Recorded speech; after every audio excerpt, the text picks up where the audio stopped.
Selamat siang Bu Selin. Perkenalkan, nama saya Philip Sapioje, Fakultas Hukum Widya Karya, tingkat 2 semester 4 dengan NIM 201941006. Di sini saya akan mempresentasikan dengan judul permasalahan syarat kecakapan para pihak dalam perjanjian. Oke. Selanjutnya,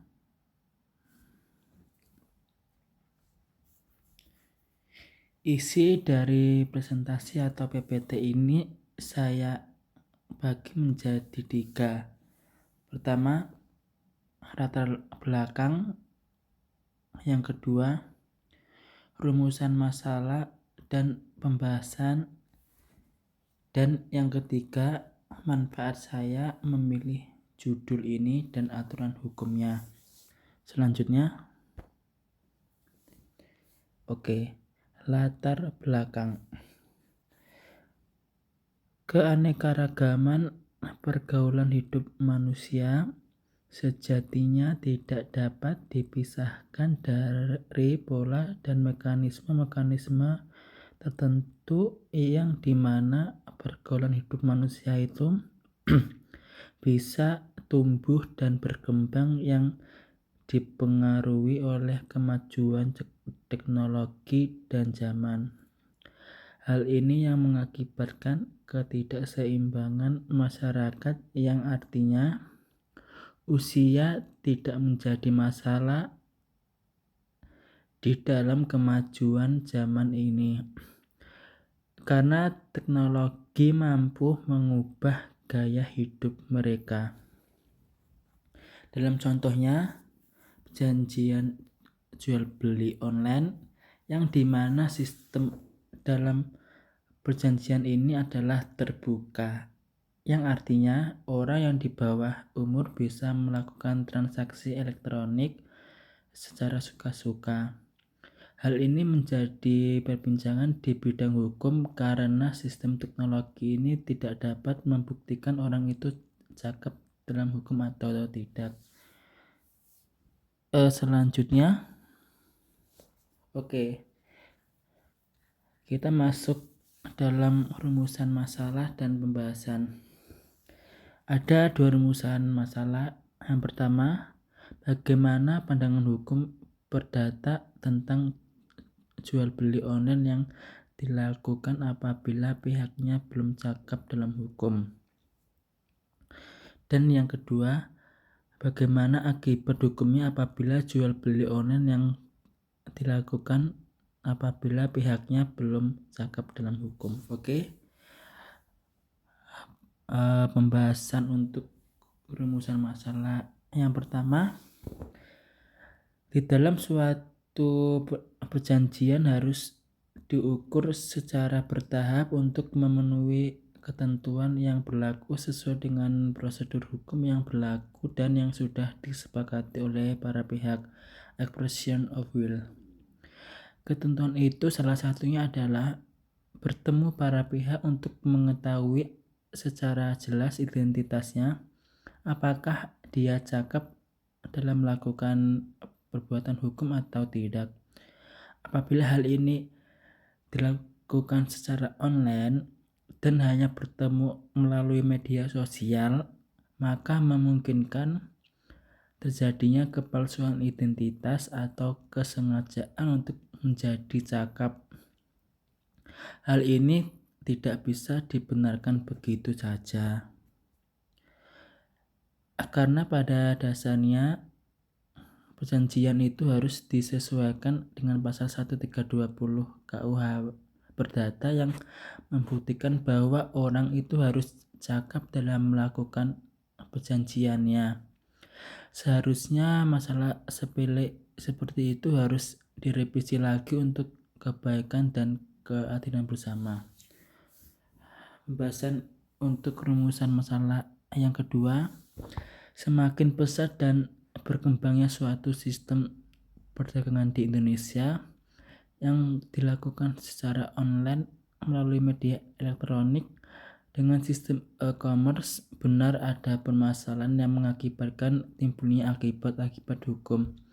Salah satunya terkait dengan kecakapan para pihak dalam melakukan suatu peristiwa perjanjian jual beli secara online.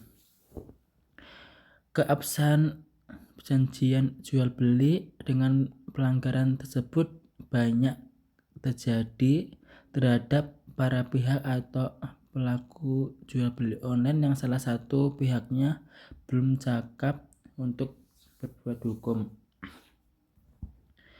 Maka oleh karena itu perjanjian itu termasuk tidak sah dan bisa dianggap seolah-olah tidak pernah terjadi. Selanjutnya, manfaat saya memilih judul ini ada 3. Yang pertama, supaya tidak dirugikan. Dalam pasal 1320 KUH Perdata itu merupakan dasar yang terpenting dalam membuat atau melaksanakan perjanjian dalam bentuk apapun, online maupun offline. Apabila perjanjian itu tidak mengacu pada pasal 1320 KUH Perdata, maka itu tidak sah dan bisa batal demi hukum. Yang kedua, untuk mendapatkan kepastian. Dalam perjanjian ini sangat diperlukan kepastian untuk mengetahui secara pasti kedua belah pihak untuk memastikan apakah dia cakap atau tidak dalam perbuatan hukum. Yang ketiga, membuktikan bahwa kitab undang-undang perdata maupun pidana sangat penting. Segala aspek hukum harus bisa menaungi perubahan zaman dan teknologi, dikarenakan semakin maju zaman aturan juga akan lahir baru yang kemungkinan besar mereka hanya terpacu dalam aturan baru tanpa melihat kitab undang-undang secara perdata atau pidana. Selanjutnya, aturan hukum yang terkait. Yang pertama, itu pasal 1320 KUH Perdata yang menjelaskan bahwa sahnya perjanjian itu harus memiliki 2 syarat, yaitu syarat subjektif dan objektif. Yang kedua, pasal 1330 itu memberikan kejelasan bahwa tidak semua pihak yang sah melakukan perjanjian itu secara sah. Aku ulangin lagi. Pasal 1330 ini memberikan kejelasan bahwa tidak semua pihak yang melakukan perjanjian itu sah secara online maupun offline. Karena pasal ini mengatur tentang kecakapan seseorang dalam perjanjian. Selanjutnya, pasal 31 ayat 1 Undang-Undang Nomor 24 Tahun 2009 tentang bendera, bahasa dan lambang negara serta lagu kebangsaan. Di pasal itu menyatakan bahasa Indonesia wajib digunakan dalam nota kesepahaman. Jadi apabila bukti saat transaksi elektronik ataupun non elektronik itu berbahasa asing, maka itu bisa batal demi hukum. Selanjutnya, mohon maaf apabila yang saya presentasikan kurang berkenan di hadapan Bu Selin. Masih banyak kesalahannya yang saya mau perbarui. Mohon maaf Bu. Terima kasih.